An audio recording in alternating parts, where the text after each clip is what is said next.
Today we're going to look at cyclical unemployment. Unemployment correlated with the ups and downs of the business cycle. Using our friend, the Fred database, it's easy to see that unemployment increases during a recession when the economy is shrinking or growing only very slowly. Indeed, low growth and high unemployment, that's part of what define a recession. Lower growth is usually accompanied by high unemployment for two reasons.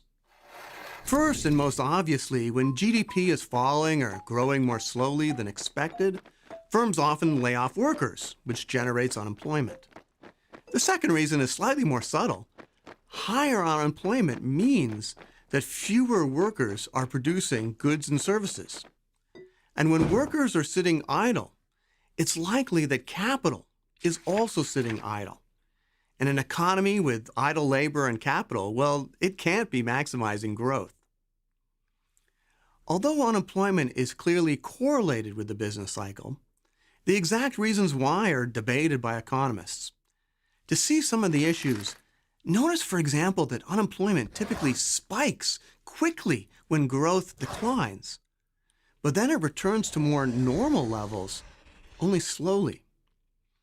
The unemployment rate spiked in 2008, for example, as the economy declined.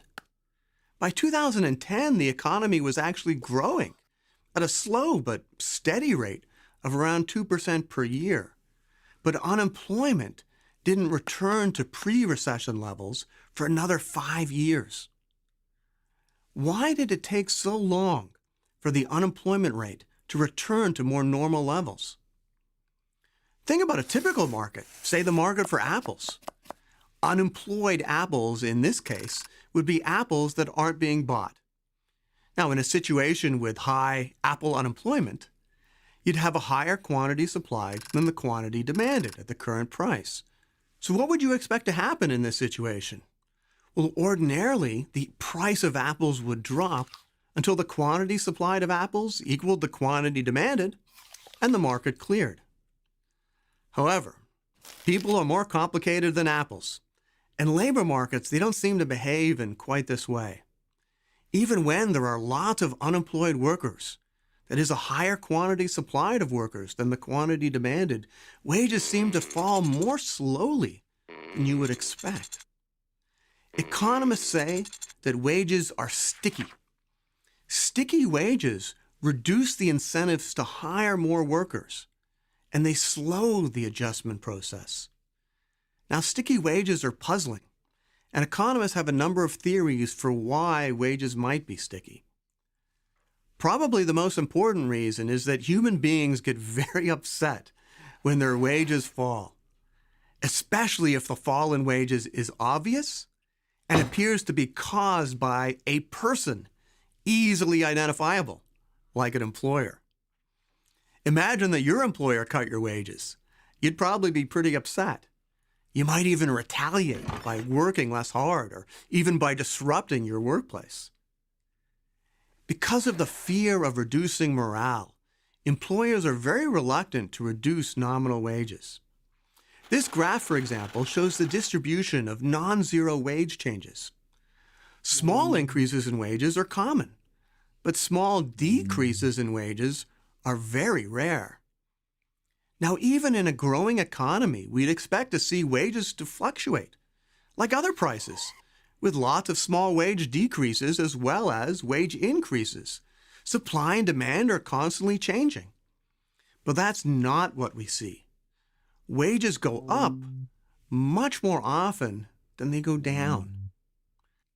If nominal wages are sticky in the downward direction, it's going to take a long time to adjust to a shock that requires wages to fall, especially if the inflation rate is low, a point which we will return to in a later video. Unemployed workers may also take time to learn or to accept that their wages have fallen. And workers may also be afraid to accept a low-quality job for fear of being branded a low-quality worker. If you're a computer programmer, you might not want to take a job at Starbucks, even if you could get one, or at least you might not want to put it on your resume. So workers may want to search for a long time before they take a new job. Minimum wages in union contracts can also slow the adjustment of wages, as they put legal or contractual limits on how low wages can go.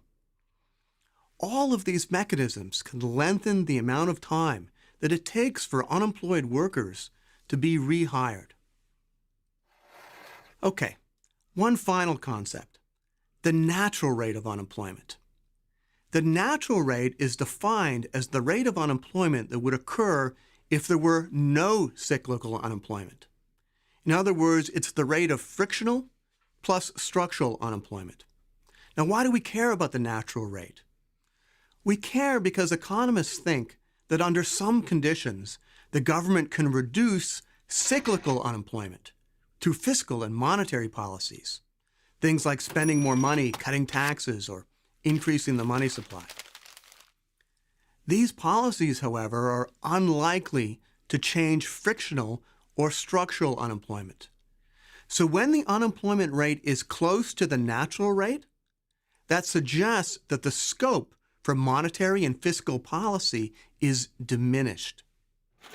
Now, unfortunately, we can only estimate the natural rate of unemployment. It's not something that we observe. This figure shows one estimate of the natural rate alongside the actual unemployment rate. Notice that by 2015, the actual unemployment rate was close to the natural rate. So by this estimate, the time for fiscal and monetary policy had passed. Other estimates of the natural rate might suggest more room for policy. Clearly, theories of cyclical unemployment are closely tied to theories of the business cycle. Why does an economy have booms and busts? And to theories about how the government might use fiscal and monetary policy to smooth the business cycle. So we will be revisiting all of these issues in future videos. If you want to test yourself, click Practice Questions. Or, if you're ready to move on, you can click Go to the next video. You can also visit mruniversity.com to see our entire library of videos and resources.